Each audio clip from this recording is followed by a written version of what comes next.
Türkiye Ankara tarapyndan 2016-njy ýyldaky döwlet agdarlyşygy synanşygy üçin jogapkär diýilip ikrar edilen din ruhanysy Fethullah Gülen'iň guramasy bolan FETÖ garşy göreşde goldaw berenligi üçin Türkmenistana minnetdarlyk bildirdi. Bu barada Russiýanyň TASS habar gullugy Türkiýanyň Türkmenistandaky ilçisi Ahmet Demir Oka salgylanyp 15-nji iýulda habar berdi. FETÖ biziň dogonluk, dil we dini gatnaşyklarymyzdan peýdalanyp köp ýurtlary sol tanda Türkmenistana nysany aldy we uly torlary döretmege basardy. Biz bu mekir gurulusyň hakyky tebigatyny düşünen we FETÖ mekteplerini yapmak bilen göresimizi goldan dogonymyz Türkmenistana minnetdardyrys Dip Türk ilçesi aýtdy.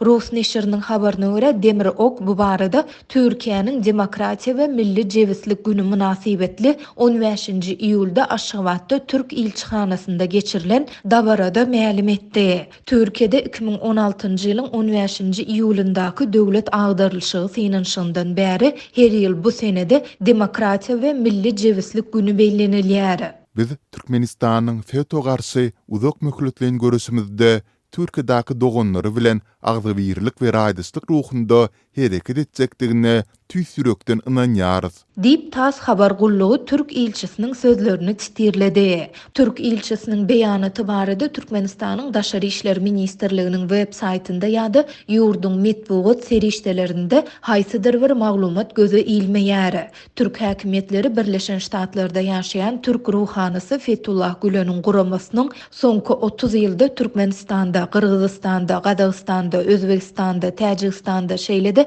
Azerbaýjanda we Mongoliýada açan mektepler ulgamy arkaly Merkezi Aziýadaky täsirini giňeldip başlandygyny aýdýar.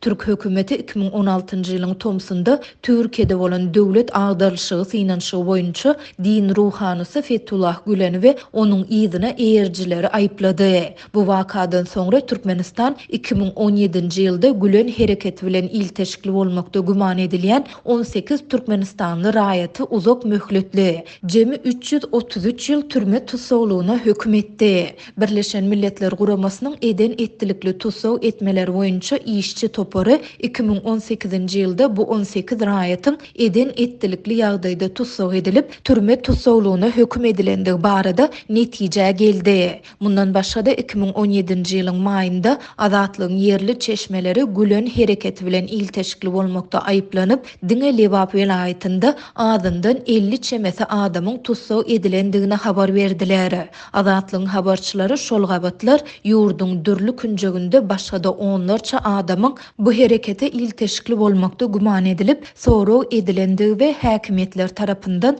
gynamalara sedewar edilendigi barada maglumat berdiler. Galyberse-de şu ýylyň maý aýynyň dowamında Gülen hereketi diýilýän bilen ilteşikli bolmakda guman edilip ýa-da emläklerini almak üçin matlaply aýplanandyr öýdülýän ýöne şu wagta çenli bilinmedik tutsawlaryň yeni ikisiniň jenaýat işi hakynda azatlyga maglumatlar gelip gowuşdy. Bu maglumatlary anonimlik şertinde azatlyga ýetiren tutsawlaryň başgalasynyň ýakynlary 2017-nji ýylda tutsaw edilen Muhtar Seyidowdan we Şatlyk Ýagmyrovdan 7 ýyldan gowrak wagt bäri hiç ýyl habar alyp bolmaýandygyny, onuň nähili ýagdaýda barada maglumatyň ýokdugyny aýdyp, soňky ykbaly barada alada bildirdiler. Türkmen häkimetleri ýokarda aýdylanlary häzire çenli ne inkar edýärler ne de tasdiklaýarlar. Bu barada resmi media hem şuňky güne çenli dymyşlygyny saklaýar.